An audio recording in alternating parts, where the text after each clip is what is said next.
What's up, Pokéfriends? What's up, KKI crew? How's it going today? Very stoked for today's episode of Pokéfriends. We have Trainer Sus, AKA PekoMats, the man himself who makes the really cool Magic Carps mats that you might have seen in Frosted Caribou's videos. And I even have one, so you've probably seen it in my videos too. But yeah, we got Trainer Sus. Is there a name you'd like to go by today? Either Sus or Spencer, whatever works for you. I'll just go with Spencer since it's your first name. Does that work? Yeah, for sure. Okay, for sure. So we got Spencer here, and I'm just gonna ask him a couple of questions, and then we're just gonna have a fun time just hanging out. So yeah, without further ado, shall I get on with the first question? Is that chill with you? Yeah, let's do it. Alrighty. When did you first get into Pokemon? It's a tough one. When I grew up in Seattle, so it's where Wizards of the Coast is. So I grew up like our malls had Wizards of the Coast stores in them, and we had standalone ones and whatnot. So we were exposed to it like right away, right when it came out in the US. Yeah. And we're going to like little tournaments in the mall, even though I don't remember ever knowing how to actually play, but they had like little tournaments for kids to play at in the malls. It was super cool. Some really good memories opening booster packs in the mall, pulling Charizard and all that. And then as far as TCG wise, kind of stopped pretty young, and then I always played the video games throughout like my whole life. That was pretty like a constant for me. Yeah. And then in the last like couple of years, you know, it blew up online for various reasons that we don't need to talk about. And then,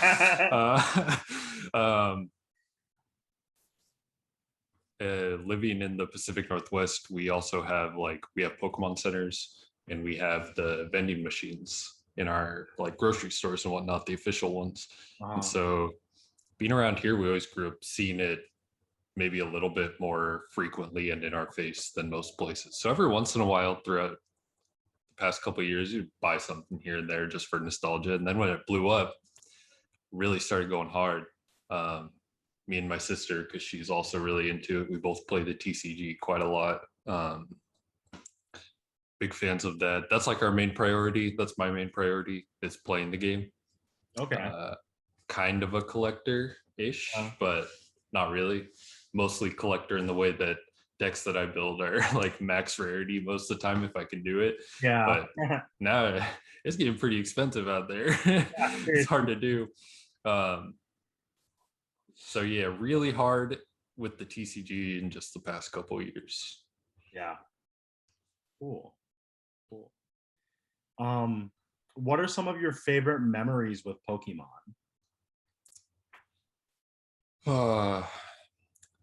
I definitely think the best ones were when I was really young, especially because I was fortunate enough to get Red version when it first came out as a kid. And one Christmas, Toys R Us was doing a promotion with Pokemon. Okay. And they gave out these little sheets of stickers, and it had like some different Pokemon on them, and like one of them was Mew. And when you pull off the Mew sticker, it's like a raffle, and it tells you if you won or not underneath the sticker. Cool. Okay. And my mom actually stood in line in Toys R Us during the holidays to get those sticker sheets, and then won. And the prize was you get a legitimate Mew on your red or blue version. So that was super cool. That was one of my most like vivid memories that I'll never forget, is like having a legitimate Mew. Yeah. Yeah. And growing up, I mean, my parents had me pretty young. So like my dad had a Game Boy and played blue version with us and collected cards with us and whatnot. So, and my parents, even when Pokemon Go came out, they have never stopped playing. They played more consistently than I have. I've been playing really consistent in the past 3 or 4 years, but you know, it's been on and off before that. But yeah, that's probably like my best memory with Pokemon. That's super sick, dude. That's awesome. Um, outside of Pokemon, what does a normal day in the life look for you? You're looking at it right now. Okay. I've worked at home ever since I graduated college. Oh, I've cool. just always had a remote job. I went into video production and now I work in like media management, media creation. Oh, So I do everything from home because most workplaces that don't specialize in that and do that for other companies, like I just work at a company and do all of that for them. yeah. I don't expect them to pay $5,000 or whatever to set up an office that can run everything that I need, you know? Oh, So I just get to work from home. So COVID didn't really change too much for me in way of that. okay. I'm here every day in my office, um, just chilling, just finished it mostly. So Yeah, it's a I nice, see that enjoyable, done. yeah, it's a nice, enjoyable place for me to actually be in every single day. Yeah, for sure. Um, but yeah, I also inline skate a lot, which I have my skates right there. Oh, nice. Because I live downtown, so I do a lot of like urban downtown skating. Okay. Uh, I play futsal as well every once in a while, Oh, nice. uh, and play hockey, roller hockey, once a week. Um, so apart from those like little physical activities, just to kind of hopefully stay in shape, it's been rough, but yeah, I'm right here. Play a lot of Valorant, hang out Nice. with friends a lot online. Nice. So yeah, Oh, that's about average day for the past couple years now. nice. That's sick, dude. So what was your degree in when you So got? I have a degree in new media communications, Bachelor of Fine Arts, with the Okay. focus in video production. Okay. Cool. So Uh, fits so perfect. Yeah. yeah. Most days, these days, I do mostly graphic design work. Um, Pre-COVID and one day post-COVID ish, I'll be back to traveling and shooting video and photos. That's what I was doing pre-COVID a lot as well. Hmm. So, but now it's mostly graphic design, making pamphlets, handouts, flyers, email things, all of that businessy stuff. Yeah, for sure. That's tight. So I need to ask one question because of the line skates. Did you ever play Jet Set Radio as a kid? Oh yeah, of course. Yes. Growing up in the Northwest, yeah, I grew up playing ice hockey when I was Okay. ever since I was like super tiny. And Yeah. so got an Xbox, the first Xbox, and you got that like demo. Yeah. I played so much Jet Set, and that game is so Yeah. sick. That game was so good. My brother found a ROM online and it's just Jet Set Radio, just made for the computer. Yo, you know what I think they did recently? I think how I played it was Sony released it for free on Steam in like a package of a bunch of Sony games. Oh, really? And I think it was like somewhat recently in the past year or two they did that. Oh, So wow. you can actually like go on Steam and play it for free, I'm pretty sure. That's super cool. Yeah, it's good memories. So nostalgic. Next question. Who's someone you really look up to in the Pokemon community? That one's easy for me. It's Okay. Rustic Caribou. Yeah, for Frosty sure. Caribou? Yeah. I didn't when I first the very beginning of diving into like TCG stuff in general. Yeah. Yeah, I was like the pretty typical person, not super hardcore into it, pretty casual, and I was watching whoever was popular. Not gonna name names because I'm kind of ashamed of that now, but I was just watching popular people on YouTube just because it was like, I don't know, it's something to have on in the background and a Yeah. lot of nostalgia from people ripping open all those vintage packs and whatnot. But then my sister told me to watch this one video by this one person. And I was like, I guess. And I finally got to it, and it was Frosty Caribou's video. Oh, I think most people in the community know that specific video. I forgot the name of it, but yeah. it's a little like short documentary on a bunch of things that Yep. Yeah. are wrong with the community. Yeah, Um, I know exactly what you're talking about. yeah, and after, I mean, as I said, I'm here at my desk. I'm on the internet all day. So I'm watching videos, reading articles, looking at on Reddit, whatever. I'm on all this stuff all the time. So I had a lot of opinions on it beforehand, and she pretty much just said all of it, Yeah, all the things that I agree with.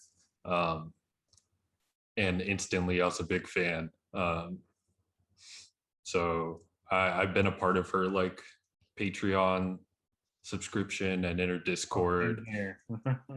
and whatnot ever since I watched that video. Yeah, Because it's like we need more, in my opinion, we need more people like that in the community, and it needs to be normalized more in the yeah. community to People like willing just to say speak out, things. you know? Yeah, Yeah. Because exactly. if nobody says anything, nothing's gonna get fixed. Yeah, Um, exactly. and a lot of people don't want those things to be fixed because they benefit from those. They get privileges from these things happening, but the Yeah, majority of us do not benefit. Um, we we pay the price for it, whether that's monetary or whether it's abuse on Instagram or something like this. So uh, she's definitely number one in my books, top yeah, of the chain. for sure. Um, she has strong opinions. I have strong opinions. She's not afraid to say them, and that's something I can relate with. And that's how we kind of like became friends through that. Super cool. Yeah. Nice. Yeah, she's up there for me too. I love Boo. I wouldn't say I'm friends with her, but I'm like a big fan. Yeah, yeah. And I always saw that. I mean, I saw you on the thing a few times, so I was like, Oh yeah. I know Darian's cool. Yeah. Oh, that's hella funny. I always forget that everyone can see when you throw a donation in there. And Mhm. every now and then I'll just throw like $5 just because I'm like, oh yeah, Boo deserves it.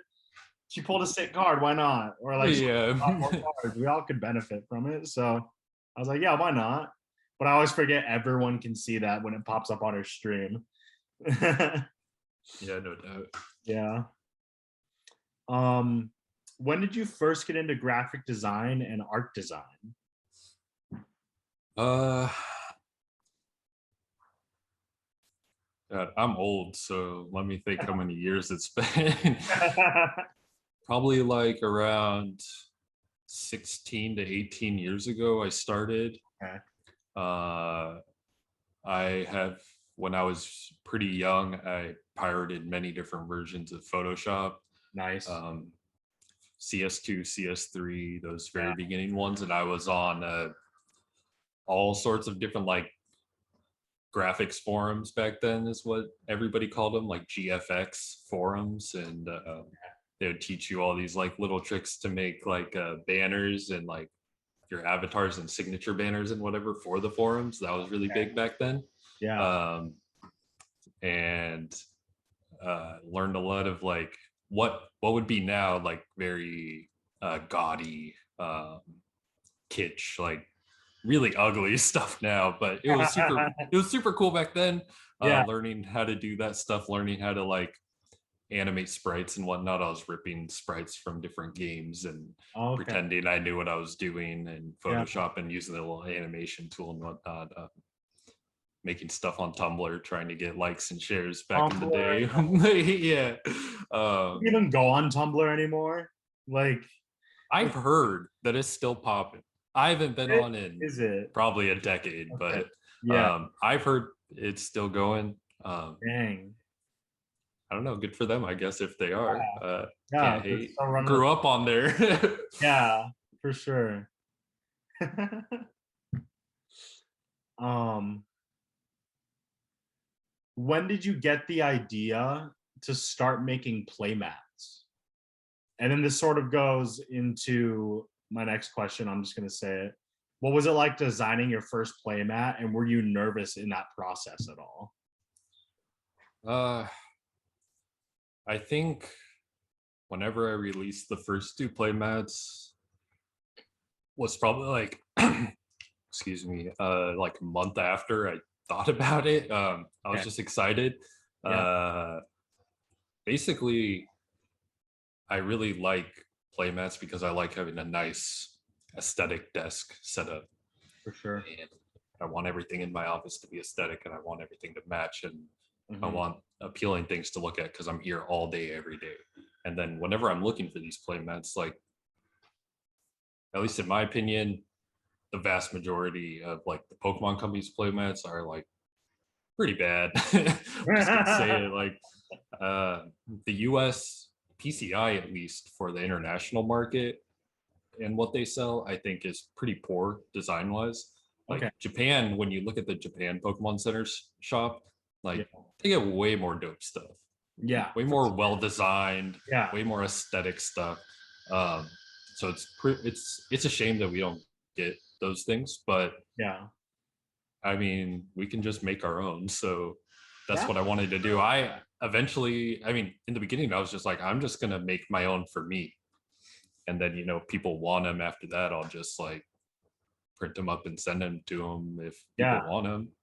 But um, as I was talking to a bunch of like friends in the community, people were like, "Oh yeah, I want different playmats. Like I don't find playmats that I like too often and whatnot." So I don't know. I was just like, you know what, send it. Yeah. um, Why not? as far as feeling nervous about releasing them, Or that's probably expected, my you know. yeah. Yeah. It's both, but Yeah. I think the nerves outweigh the excitement every single time. For sure. Yeah. That's Naturally. what, yeah, that's why it took so long for me to like come out with one after the Magikarp one. Yeah. The Magikarp one was pretty much like one night I was just like hanging out, and then the idea came into my head, and then I made it in one night, like 5 or 6 hours, just sitting there up all night working on it. Yeah. And that's kind of how I like the process to go. Like if I have my own business and I'm working for me, I want to do everything in the most comfortable way for myself, as I For think sure. most people would want to, right? Yeah. Um, and I try to keep with that. But like the anxiety and stress that comes with that is when the expectation of more things coming out, or the Yeah. expectation of Definitely. something that matches the previous product. Yeah. Because you And set that precedent for yourself, you know. yeah, and personally, I really love the Magikarp map. Like, Oh, me I too, man. It's been sitting on my desk ever since I got it, like months ago. yeah, I appreciate that. I remember when the Yeah, order man. came in. I remember when you hit me up. Yeah. Um, I don't like the first two mats I released. I think both of them were. I was just excited to do something, Yeah. and when I did that, I didn't have too much negative stress. I had like the positive stress when I did those because I was just excited, and I was like, whatever. Um, I'm an adult. I have a good job. I can spend a couple $100 and print these, and if people want them, they want them. Mhm. They did better than I expected, and then that was when it was everything. All the stress turned into like more negative stress because I was like, I love doing this, and this is fun, and it's like unreal to see like when people get them and post pictures of it like on their desk and all that Yeah. stuff. Like I'm like, damn, it's such a small thing, and but it means a lot to me. Yeah. um, but yeah, I think it was too ambitious to try and like want to release one a month, which I wish I could do. Yeah. um, I remember it's that was your just goal when you first started, huh? yeah, that was the plan. Yeah. But I realized very quickly that it's either you're going to get quantity or you're going to get quality, and Yeah, I definitely. refuse to do anything that I'm not happy with. Like I'm not going to put my name on something that I don't like. um, which looking back, I might not like stuff afterwards, but that's just growing as an artist. Mhm. At the time I didn't dislike the Dragonite or Charizard mats, but now I don't really like them, and I'm glad if other people still do. I just mailed a Dragonite one recently that somebody wanted, and I'm super happy people still Oh, like them. But cool. um, that was an old printer too. The colors aren't as vibrant. Now Oh, I go with a local printer here, so everything is done local now. They're designed, they're printed, they're shipped all here, That's super cool. which I'm really happy about. And we work with local game shops as well locally, and they help out a ton. So it's super like community driven. I mean, I'm straying away from the point, but yeah, I think it took like 5 months to get this thing, Yeah. get this designed, and it was just like the Magikarp one. It was one night I sat there, had an idea, and did it all like pretty much in one night. Yeah. This one probably took like 10 hours straight of just sitting at my computer designing. Dang. But so when you get an idea, do you just like have to bust it out right then and there? Yeah, that's pretty much it. I can't stop. Yeah, for sure. Like it's like you're in the zone at that point. Yeah, I'm ignoring everybody. Yeah. I don't reply to messages, and it's just like I got time for that when I'm done. But right now, I need to get this done. And I like this one more than the Magikarp one now, or not by much. I still love the Magikarp one, but this is my favorite mat now, especially because it can be used for play. But even if you don't know how to play and you don't know that it's used for play, I think it still holds a decent aesthetic, even with like the play spots on it. Yeah. And that's what I want moving into the future, is form and function at all times, because my priority is playing the TCG, and my goal with the playmat company was to create mats for that specifically. But I can't do that because there's just not enough players compared to people who like Pokemon. So in that way, it's more of like I have to meet in the middle in a business sense. If I want to do this and have fun, but also make enough money to do another mat, then I need to make something that's appealing just for people to have on their desk or whatever, bring to their local card shop and open some packs with friends. But yeah, it's just stressful. I don't know when the next one will come out after this.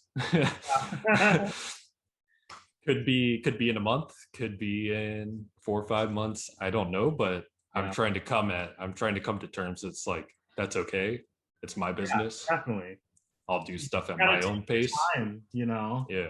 You got to take your time and design something that you're happy with. Yeah, and no doubt. Of course, what other people are happy with, but you got to be happy with it because you got to sleep at night, you know? That's and at least when it comes to I don't want people paying me money for things that I don't like. Like, yeah, that makes total sense. Like that wouldn't sit right with me. And and it kind of goes back to like why I'm such a big fan of Boo is like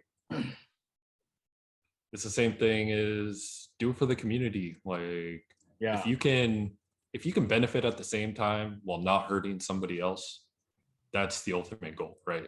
Yeah, for sure. And then if we can all benefit from something, that's even better. But that's pretty hard to do. But I hope that people get enough joy and use out of the playmats that they feel benefit from buying one, and it enables me to keep creating better and better things in the future. Because I usually make no money when I sell mats. I'm trying to sell them for as low price as possible, and I just do it because it's fun. Honestly, I just want to do something that I enjoy and that other people can be happy with as well. And that makes it worth it to me. If one day we can start actually making money to grow and exponentially grow, that's the goal. But for now, I'm just chilling, and when that time comes, it'll come. But I really don't want expensive products if I can help it. But being a small business, trying to get high quality stuff like the stitched edging and really vibrant printing colors, it's costs double to print like this than like the first mat, which colors weren't great, no stitched edges, but it was half the cost. So it's like, what do you want to sell? And I want quality. Yeah, but quality doesn't bring in money most of the time. Yeah, from my experience. That's just how it works.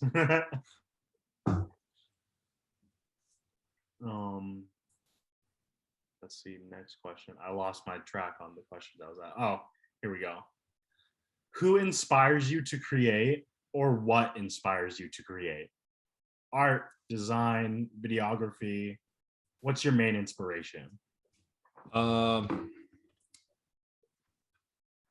Typically fashion actually Fashion, okay. is one of my biggest inspirations for most things I do, and a lot of like editorial design. Those are my two favorite things to look at as far as art goes. Mhm. Um, as long as one, as well as one other artist that I idolize quite a lot. That again, he's pretty big on YouTube, 1000, and I'm wearing a shirt. Funny Oh, enough, okay.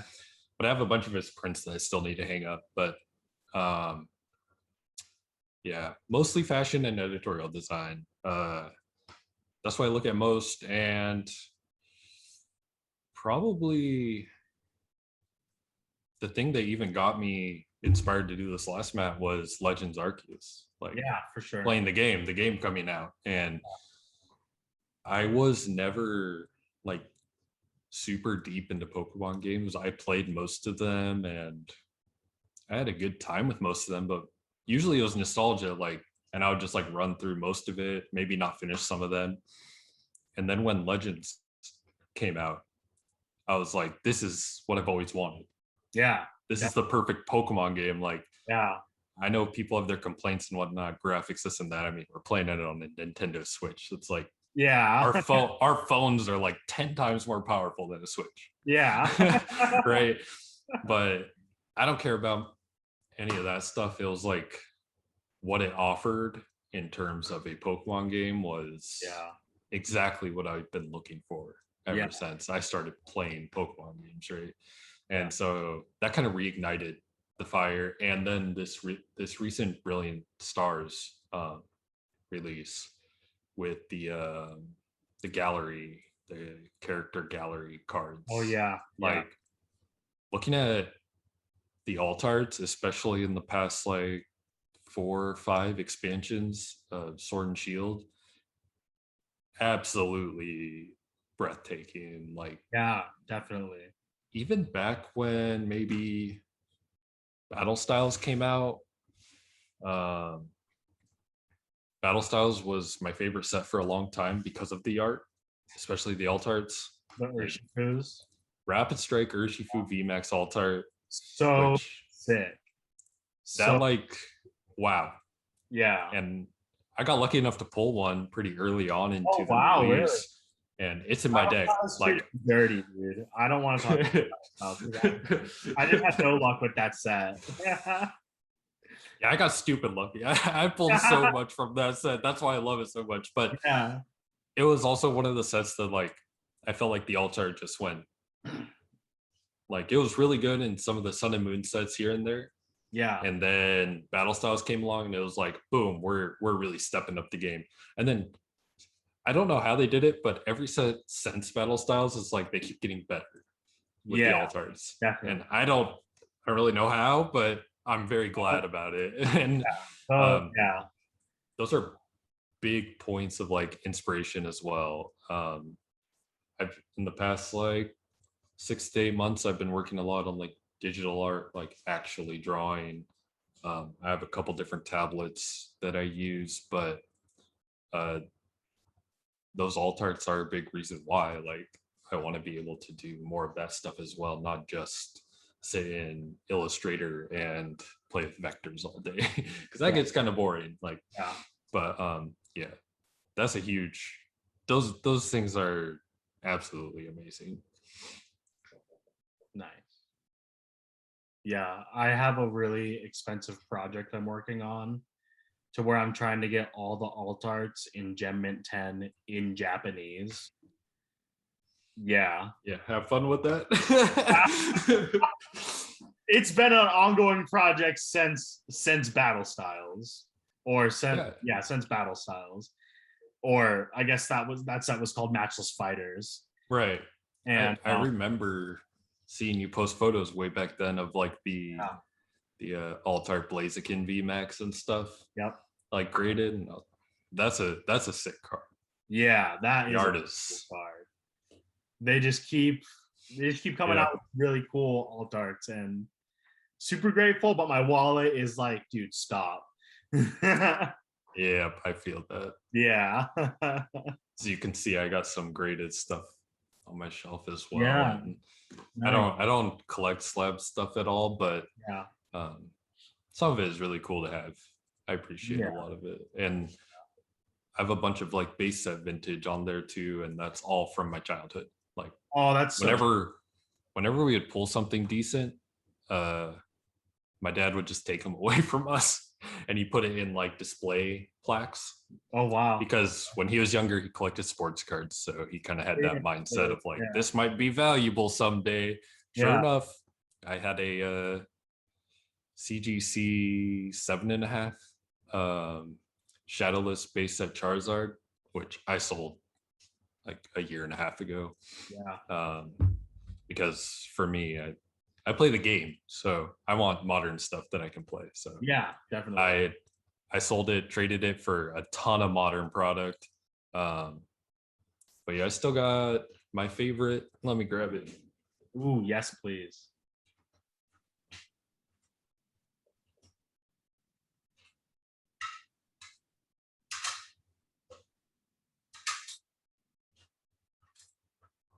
A couple slabs here. Yeah. This is my number one because this is my favorite starter, but it's nice. base set Venusaur. Yeah. I don't know why I got rid of the shadowless one that I had graded, but I kept one, and this will never go anywhere. Yeah, that's super cool. And all these vintage ones were from my childhood, which is cool. But got the Gyarados. Oh wow. And nice little Kangaskhan. I used to have that card as a kid, and then it disappeared. Yeah, Alakazam. And these aren't all bad; they're all 9s, which is pretty nuts for a 20-year-old card. Yeah, that some stupid kids had. Yeah, I.e. me. Yeah, got a Hitmonchan. Oh, nice, dude. The Articuno. The first edition Haunter. Yeah. Another Kangaskhan. Nice. You're looking for a Kangaskhan, I can hook you up. I do have some modern stuff, and back when me and my sister pulled these, we didn't know what was going to be valuable, but we got everything that we had graded at the time. So for some reason, I have a Rainbow Rillaboom VMAX, Charizard, and the Big Peak. I also have another one of these in a 9.5. I thought it was going to get a 10, but no shot, I guess. But yeah, so those are some of my memories and the first things and only things I ever got graded. Wow, cool. Maybe something else in the future. I have like Altar Umbreon VMAX and the Altar nice. Rayquaza VMAX and stuff, which would be cool in slabs. But I don't know if it's worth it, to be honest. Yeah, it's because I have here. Let me pull out my slab collection.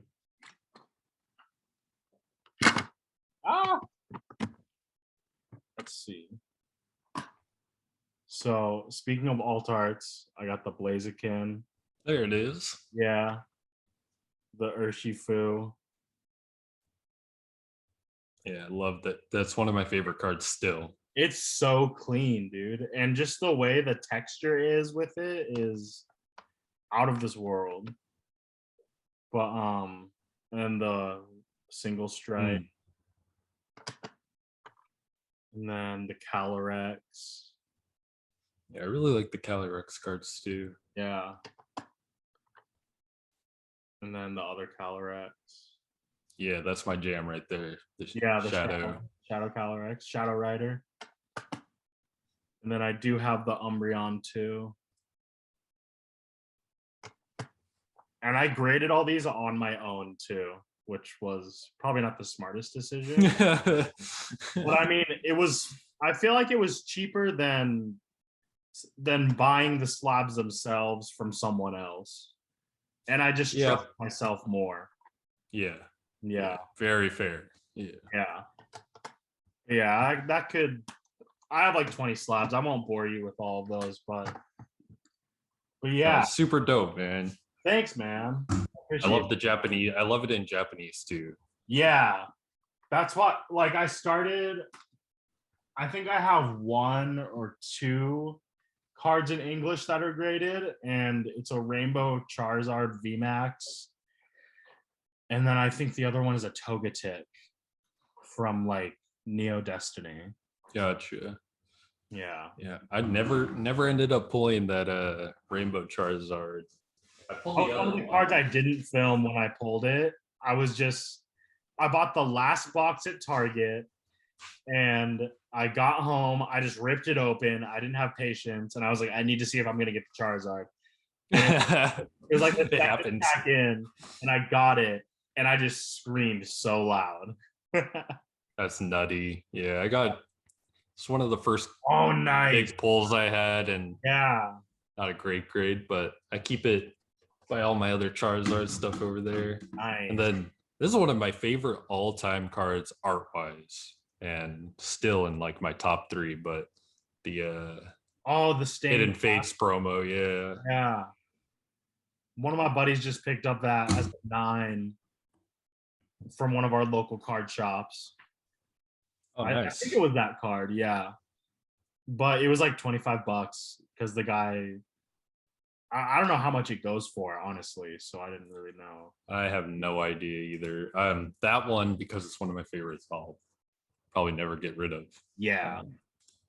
But he got it for like $25, and he was like, "Hell yeah, a slab for $25, I'm down." Yeah, no kidding. Yeah, that's cheap. Damn. Yeah.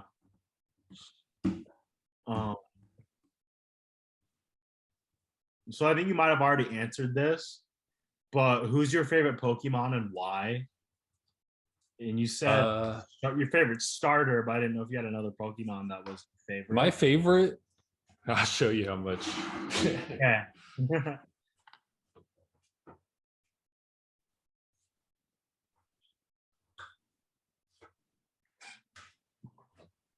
All right. This is my collection of just my favorite Pokemon. Oh, dude. And this is it right here. Dragapult? Dragapult, yeah. Yes, dude. Dragapult is so cool. A bunch of these are in decks too that are lying around somewhere, but yeah. I got plenty of the shiny. My God. That's so funny. Got plenty of the shiny VMAXs. Nice. Got a couple extras.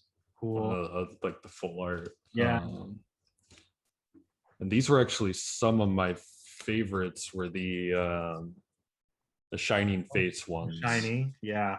Yeah, I got lots of Dracloaks. I got Dreepies. I got a Japanese Holo. Nice. A couple more random Dreepies, and then one of my friends sent me this just because he knew I like Dragapult, so I got one in a slab. Oh, cool. But yeah, that's 100%. That's my number one right there. That's your boy. Yep, I played Dragapult decks for so long just because I love Dragapult. Nice. I love that. He was definitely on my team in Sword and Shield for a long time. You gotta. Yeah. Ghost Dragon, like what? Yeah. That's just solid typing. Next question. In your opinion, which Pokemon do you think you resemble the most? And it can be personality, looks, mannerisms, whatever you think. Dang, that's a tough one. I think just because of what other people have said,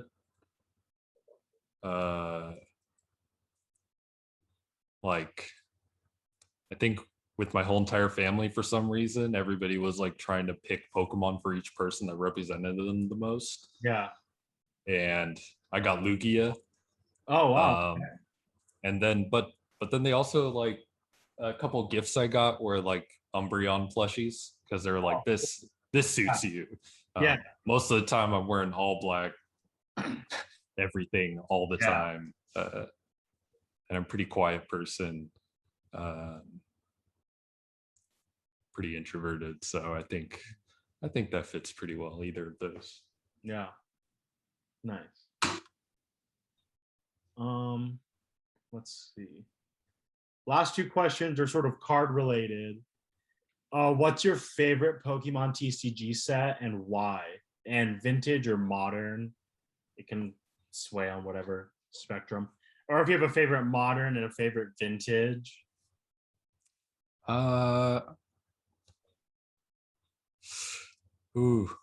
Probably. Yeah.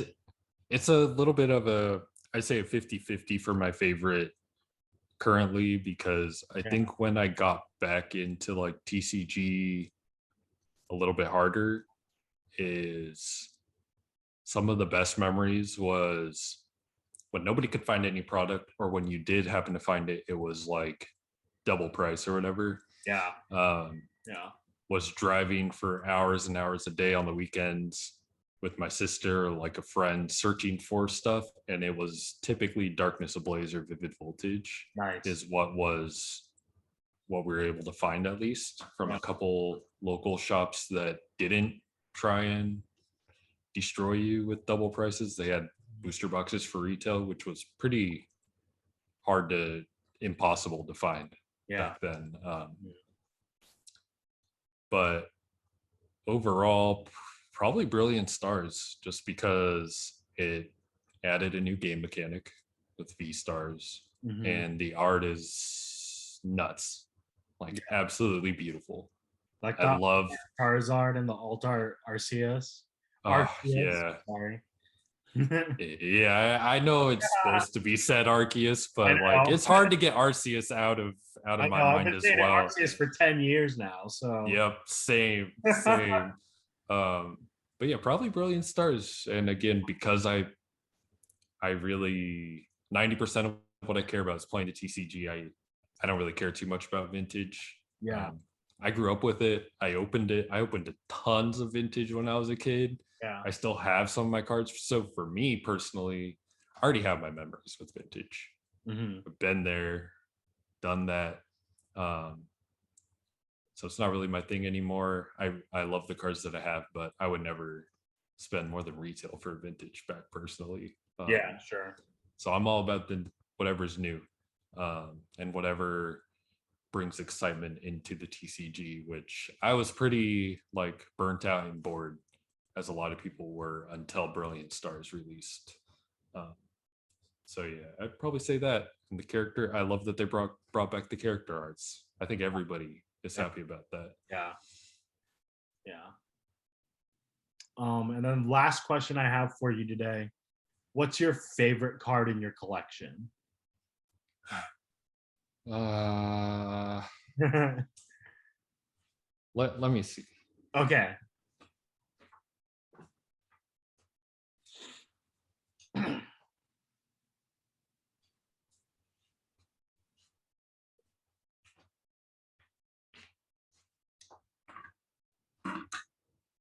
Might have to give you like a top 3.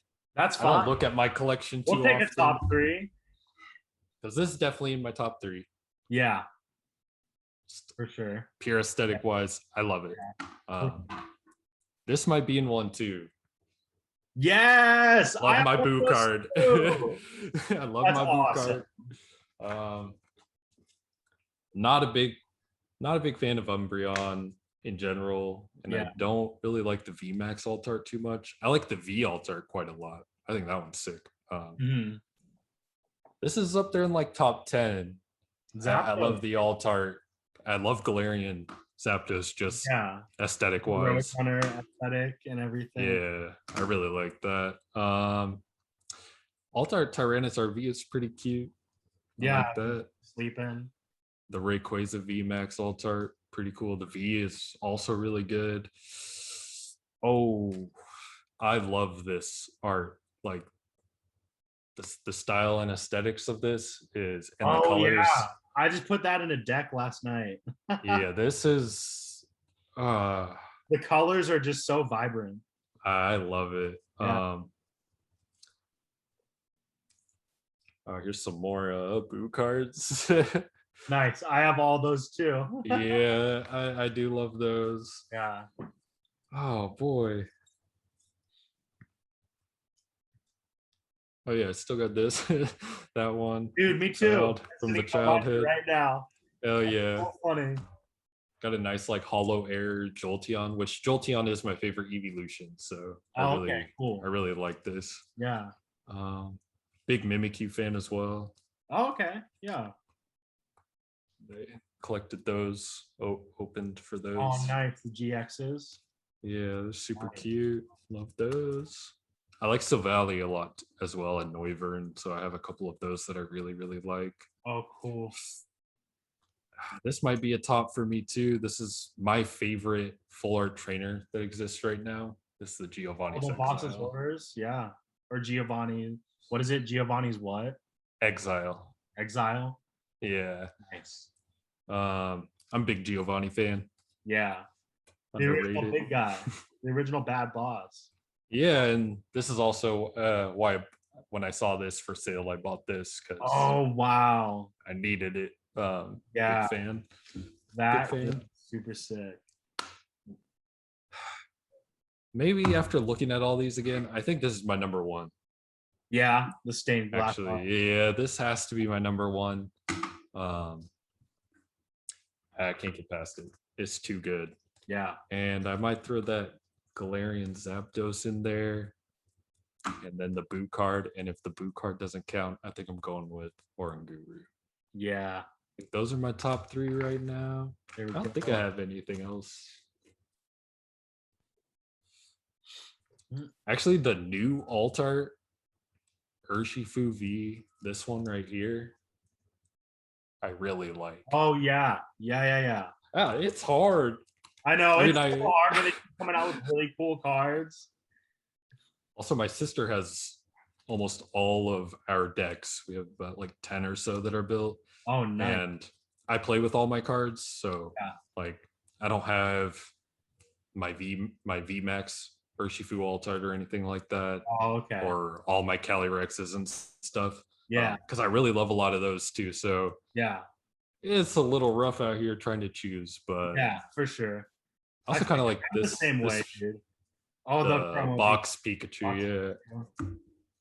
That's like super cute.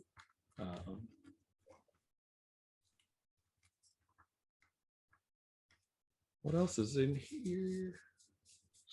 I mean, I was a huge fan of this, even though it was super common. Oh yeah, like, yeah, that was a clean card.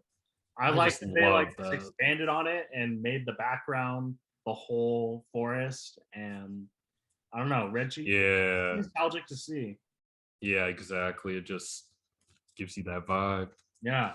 I need to slab this, but this is up there as well. The 25th. Oh, yeah. Which I also just purchased the Japanese version of it, so I'm excited to get that. I think you got my my top three right there, and my number one is that promo. Yeah. Awesome. I also got this cool art that a local artist and streamer did. Oh, that's super cool. Gumi. Yeah. Megumi. Okay. She did. I won that, which is pretty cool. Get a little trainer. Yeah. Nice. Yeah, she has all types of cool stuff. I got lots of Dragapults that she did for me. Oh, some more Pekos for PekoMats. Yeah. One of my other favorite Pokemon is Shiny. Oh. Galarian Zigzagoon. Yeah. And I got another more Peko. Nice. But yeah, I think those are my favorites. Nice.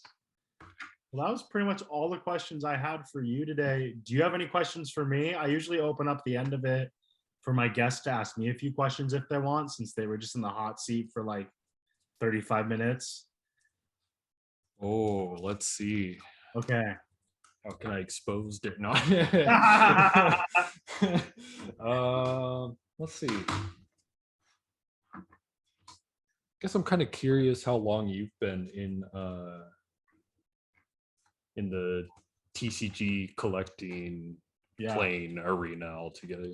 Yeah, I collected pretty heavily as a kid. So from like the ages of like 8 to 12 is when I started really collecting cards, but I didn't really know how to take care of them. So a lot of them are in really bad condition now, but they're still in my binder because they're like from my childhood. Yeah. Probably from like 8 to 12 is when I really started collecting and getting into the TCG. I never learned how to play until like 2 months ago. Sure. Because when I was a kid, I just didn't understand the mechanics. And then 2 months ago, me and my buddy sat down and he was like, "Hey, do you want to learn how to play?" And I was like, "Yeah." So he taught me and I was like, "Wow, this is like the easiest thing I could have imagined." It's Yeah, really super simple. yeah, because it's made for kids. So like, of Yeah. course it's gonna be easy. So I just picked it up like that, and then I think throughout middle school, so like all throughout elementary school was when I was like collecting cards as a kid, and then throughout middle school I sort of fell out of collecting and Pokemon in general, and then in high school I didn't really do anything with Pokemon whatsoever. I don't know why, but it didn't really take me until like college, so like 20, 21, probably about 22 to get back into collecting, just because I had just sort of lost focus of it because I was really into sports as a kid, and I just sort of had other things that just took priority at that moment in my life. But then now, fast forward to me as a 23, 22-year old, pandemic, it's starting the pandemic. Sword and Shield, I think, had come out a year before, or that previous holiday season. I might be wrong though. It might have been a year before that. But I played tons of Sword and Shield during the pandemic. And I got back into collecting, and I actually discovered that my hometown has a local card shop that I didn't know existed, and it's been there for like 6 years now. Sure. So I started going there and just meeting a whole bunch of people who played the game and collected. And then now I go like at least once a week, and I go down there and play with some of the locals. And yeah, so I've been into Pokemon my whole life. It's just there was a gap where I sort of fell out of the love for Pokemon and just sort of focus on other things. And then now it's pretty up there for me now. Fast forward to me 25 years old. Nice. Yeah. Yeah. I feel like that's pretty common. It never fully Yeah. leaves, but Yeah. we're all growing up and in school and yeah. doing life things. It's another thing I think a lot of people ruin about the accessibility of being in the community is if you haven't been in it since day one, then you're not a real fan or Which real is so collector or whatever. stupid. It's like It's so not how you build a community. it's like, who cares? I know, yeah. Nobody actually like people really care about that, and it stuns me, but Yeah, it does whatever. not make sense. Yeah. I mean, as long as Pokemon Company can satisfy the demand, like the more the merrier, right? Like what doesn't hurt anybody? In fact, it all benefits us because especially if you're in the community and you're looking to like buy singles or sell singles, the more people, the better for both. We're all benefiting each other by being in the community. Yeah, definitely. I met tons of cool people within the community. So I think just more merrier, and never too late to learn how to play as well. Yeah, like we learned recently. Yeah, Game's super easy. yeah. It's accessible. Once you start playing more and more and progress into like playing like tier 1 decks and meta stuff, it gets less easy but more fun. Yeah, definitely. So I definitely encourage everybody to try and learn. Ask somebody that you know that knows how to play. Yeah. Get some lessons. Get playing, because it changes the way that you view the cards. Like, yeah, definitely. Like since I've started playing, like all my cards that looked pretty, I threw some of them in a deck, and now I'm like, dude, these actually have really good abilities. and I'm just like, wow, I can actually do something with them than just look at them. Yeah, exactly. Yeah. I think that's what I was like not satisfied like the first couple months of like just collecting. I was like, this is cool and these are pretty, but like that's kind of boring for me. I need to do a little bit more. And then after I saw Boo's video and Boo and then my sister, those two factors were why I started to learn how to play. Um, Cool. and I've been playing ever since. And I don't know if I'll ever stop. I'm just waiting for this PTCGL to drop. Dude, yeah. That's gonna be so fun. PTCGO, Yeah. so bad. Yeah, So bad. I've heard. I haven't even touched it because I've heard it's just not the best. It's awful. I do play the beta for live, and even with bugs, I prefer it. Yeah, for sure. It's much more accessible platform as well, as far as like building decks. They give you a ton of free decks as well that are like meta. Oh wow. And if you with just adding a few things here and there, you can make them like pretty high tier meta decks, which is really nice. Very useful because PTCGO, on the other hand, was a lot of people trying to exploit others who didn't really know too much within the trading system. And I'm glad they got rid of that. Yeah. I think a lot of people were apprehensive about them getting rid of the trade feature, but after experiencing the new platform, good riddance. Like, it's just so much better. Also, I was going to ask you, which I'm pretty sure another question. Are you Polynesian? Yes. Nice. I'm Hawaiian, Filipino, Polynesian culture. I was born in Hawaii.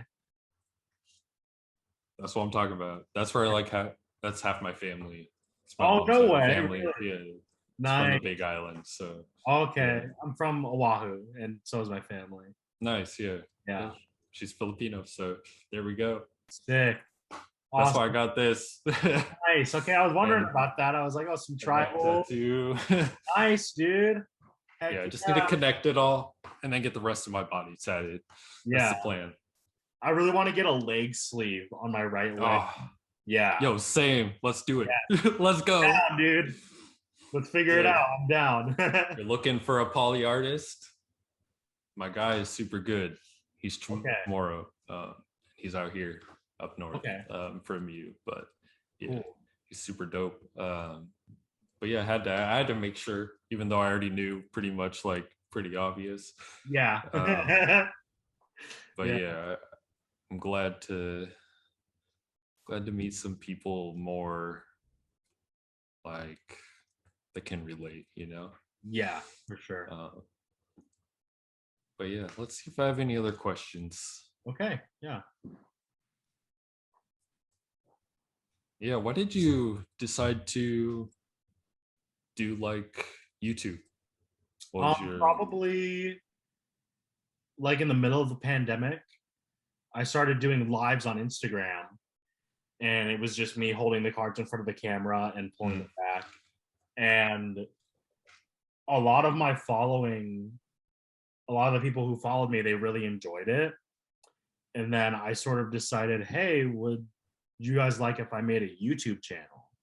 But this is a guy who had no equipment, no experience in video editing, no experience in recording, no experience in sound or lighting or background noises or anything like that. So I really started from scratch, like in the middle of the pandemic. And it's funny, I feel like I'm stupid for doing it back then, but I started a GoFundMe to help me get my channel started, just to see if my friends would sort of help me out. And my goal was like $500, and this was on my channel too, so I don't mind talking about it.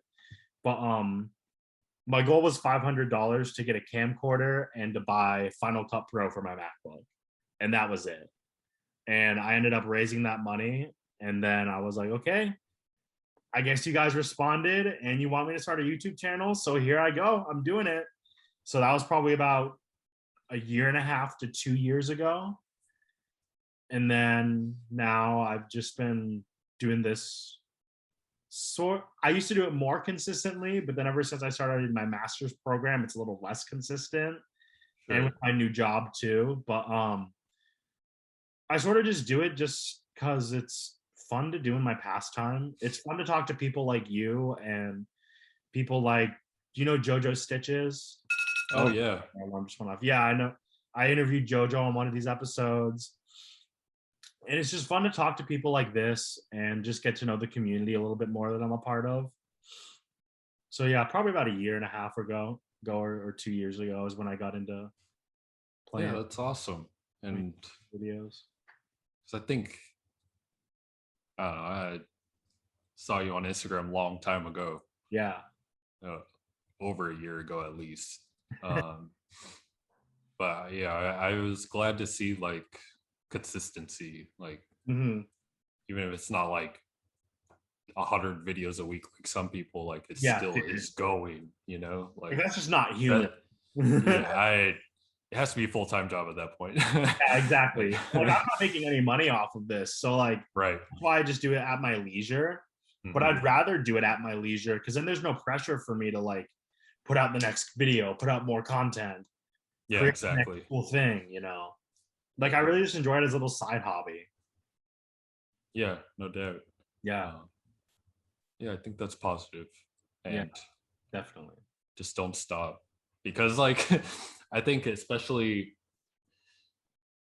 when a lot of people got back into Pokemon or for the first time into Pokemon when COVID hit. And the surge was incredible in the community. It was insane. It was a lot of, I think the people who were already there, and then some of the people who came in and were like, I'm staying, and I know I'm staying. Yeah. Were like, we're about to, in a couple of years or so, maybe even just a year, 6 months, we're going to see 90% of these people gone. Yeah. All of these people started YouTube channels. All these people started like streaming on Twitch or Instagram lives and posting 5 photos a day, and they're super excited, but they're going to be gone. Yeah. Real soon. Yeah. So it's nice to see that.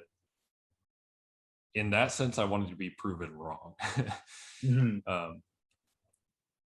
Not only for myself, but because like you also see when you're on Instagram, a lot of people, you know, saying that same exact thing openly and not accepting of new people into the hobby and whatnot. Yeah. So it's just like, I just want them to be proven wrong the most, to be honest. Yeah. Because I went inactive for quite a while on Instagram, but like I was still active on like Discord, which I'm always on. Yeah. And I never stopped playing the game, never stopped buying stuff, never stopped collecting stuff. So I just made it, I started to enjoy a lot more the community aspect around me, like my specific community in my area. Yeah, definitely. A lot more than Instagram, because I'm just not a big fan of speaking, or like the communication over social networks is, it's like very fickle, and there's so many opinions at one time that other people try to have opinions on, and things get out of hand really quickly, which gets exhausting to care about. Yeah. It's easier to just like hang out in your own community of people that are like-minded and chill, and kind of cultivate that instead, which I think is really important. But we have a great community here, so you need to come visit. I'll have a like a couch for you or a room for you or whatever if you ever come. I'm down. So don't even worry about it. Yeah, I'm about it, man. I'm in Portland like at least once every couple of months because my cousin lives there. So yeah, for sure. I mean, you're welcome anytime. Thank you. I live downtown, so pretty accessible, right off the highway. You gotta show, when I come up there next, you gotta show me some good boba places, because there's like one down here in the Rogue Valley. Oh, I remember when I was in college, like it was just, there was none. You had to like take a trip back to Portland to go get something, you know. It was rough, but I haven't had boba in so long. So, I'm down. Yes. We should just go try a bunch of places. Yeah, I'm down, dude. Let's do it. And then we'll find it together, Yeah, sounds solid. You can't have too much of it, right? Like that's not possible. Too much tapioca. No such thing. Yeah, I'm down. We're doing it. Yeah. And down. Can take you to some of the shops that I really like. Yeah. That sounds like a fun time, man. I'm super down. Introduce you to my pretty much like home base shop where I sell mats out of. And what's it called again? I didn't really know how to pronounce it. Gongai. Gongai. Okay. Yeah. They're in Beaverton. Okay. The owners are just super, super sweet. They are extremely community focused. They're really about like helping the community, helping local artists, advertising the community and local artists as much as they can. And they help the community way more and advertise people in the community way more than they do themselves, because a lot of people don't know the shop even exists except for their regulars, which they have a big group of regulars, so which is really good for their business. But they don't really need to advertise, and they don't that often, which I think is really cool. Like they serve the community and the community serves them back in that way. Yeah, that's super cool. So you definitely need to come with me there. And there's like one other shop that I could think of right off the top of my head that has always been good to the community that I know of.